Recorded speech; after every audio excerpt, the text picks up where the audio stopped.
বরিশালের বানারীপাড়া উপজেলার সৈয়দকাঠি ইউনিয়নের আউয়ার বাজারে ইউনিয়ন যুবদল সদস্য সচিব ও গ্রাম ডাক্তার মোহাম্মদ মহসিনের উপর হামলা, তার ব্যবসা প্রতিষ্ঠানে ভাঙচুর ও লুটপাটের প্রতিবাদে মানববন্ধন ও বিক্ষোভ মিছিল অনুষ্ঠিত হয়েছে। বিস্তারিত দেখুন জাকির হোসেনের প্রতিবেদনে। 29 মার্চ দুপুর 12টায় আউয়ার বাজারে মানববন্ধন শেষে বিক্ষোভ মিছিল হয়। জানা গেছে 27 মার্চ জেলেদের জন্য বরাদ্দকৃত চাল কম বিতরণের প্রতিবাদ করায় মহাসিনের সঙ্গে মসজিদ বাড়ির ইলিয়াস হোসেনের বাগবিতণ্ডা হয়।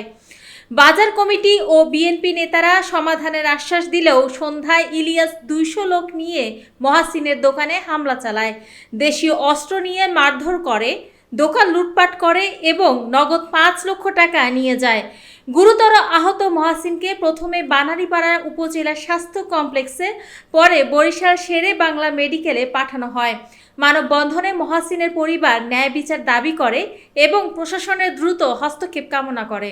হলো বিএনপির মূল দলের সভাপতি আবু হানিফ হাওলাদার।